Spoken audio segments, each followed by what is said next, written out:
Reporte 100.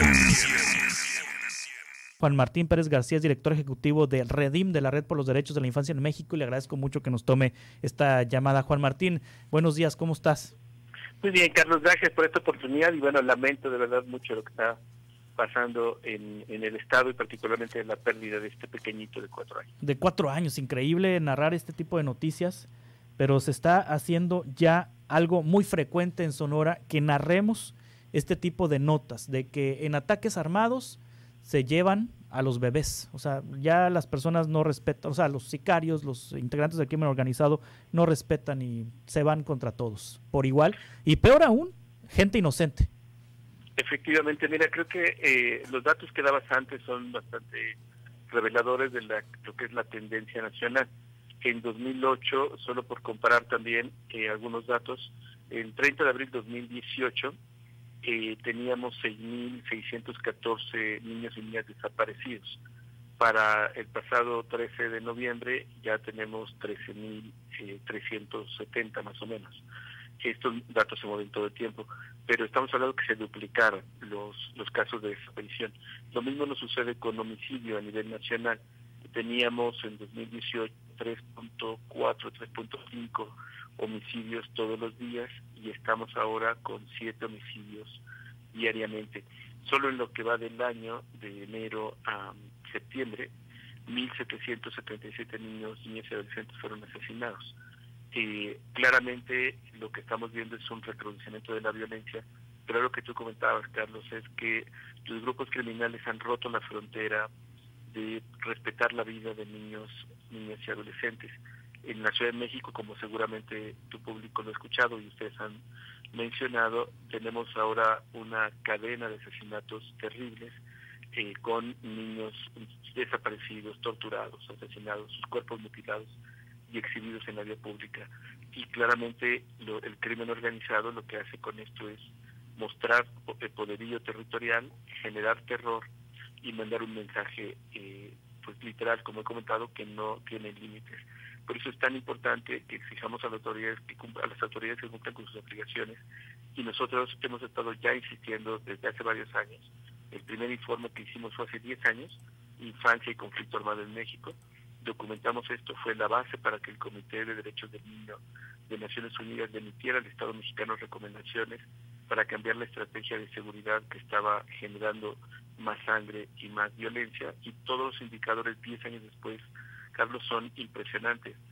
En cualquiera de los rubros que te he mencionado, homicidios, desaparición, feminicidios,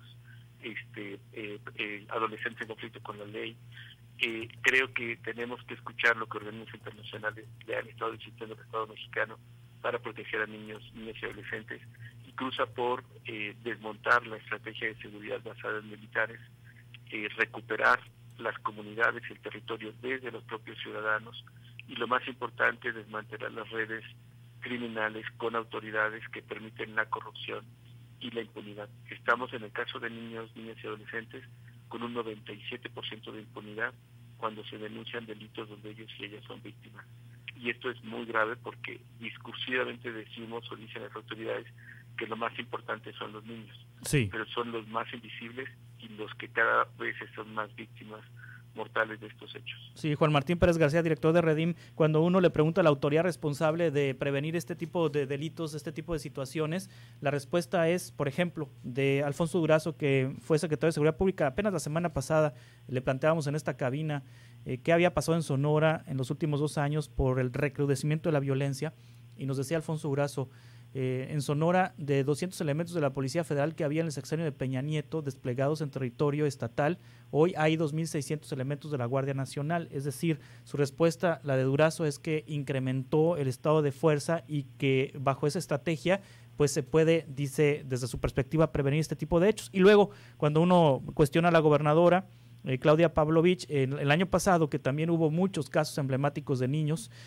que fueron asesinados, presentó una iniciativa de ley en el Congreso del Estado para elevar la pena contra homicidas de niños, y esta pena es de 70 años de cárcel para quien mate a un niño en el estado de Sonora. Esta es la respuesta, Juan Martín, que se debe de realizar, es decir, es aumentar el estado de fuerza con un mayor número de policías y aumentar la pena para prevenir el homicidio de niños. ¿Es esta la respuesta que se necesita? No, de ninguna manera, son respuestas equivocadas.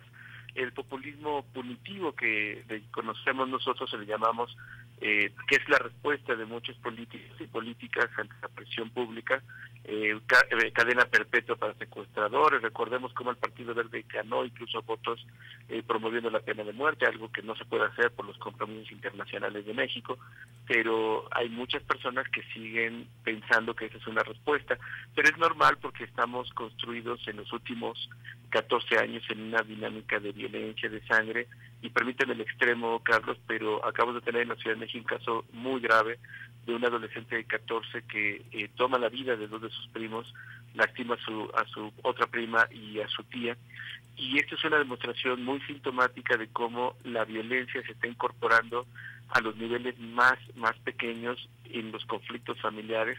Aquí no hay, por lo que se conoce, ningún tema de crimen ni nada por el estilo, me refiero de crimen organizado ni drogas, pero es una demostración de cómo la violencia genera más violencia. Esto es un precepto básico de sentido común y de la humanidad. Entonces, la respuesta del señor Durazo, además de vergonzante, porque es el responsable de la seguridad y de la crisis de seguridad que vive el país en los últimos años, es muy triste porque ratifica precisamente que siguen pensando como militares, y esto desde que Calderón lo hizo. Y ve la paradoja, Carlos, se montan campañas electorales en contra del pasado, pero siguen repitiendo exactamente lo mismo que se hizo en el pasado. Entonces, el resultado va a ser exactamente el mismo.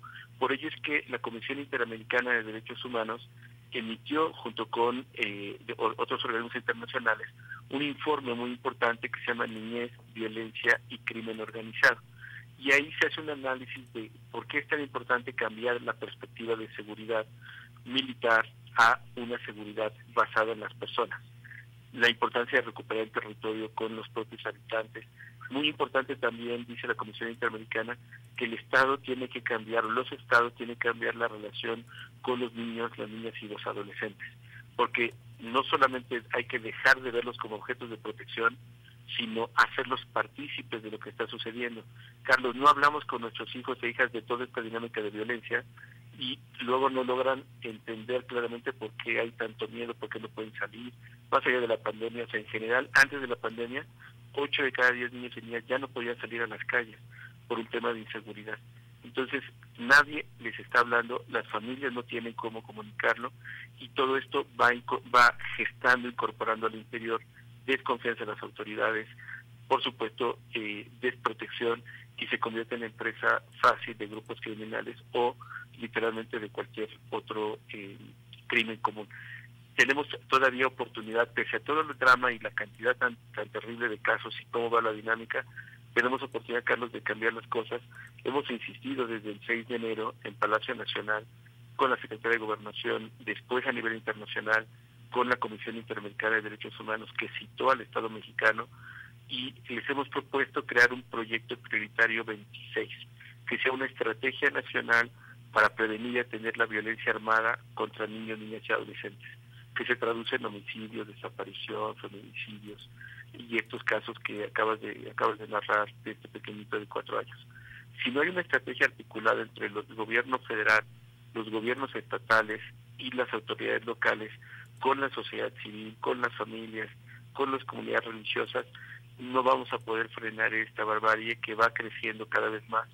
Y por supuesto que más allá de que pareciera que es a los de enfrente, a la gente que estaba en un mal lugar, cada día tenemos más familias en este país que son víctimas de estos terribles hechos. Hemos perdido la cuenta, Carlos, más de 400,000 personas asesinadas desde 2006 que inició esta guerra contra el crimen, 77,000 personas desaparecidas. O sea, es 500,000 de familias impactadas con crímenes atroces que van a marcar a sus hijos y a sus hijas y a una generación completa.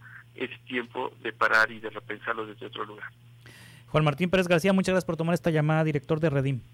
Gracias, Carlos, por esta oportunidad. Muy buen día. Igualmente, para usted es el director ejecutivo de la Red por los Derechos de la Infancia en México. Reporte 100.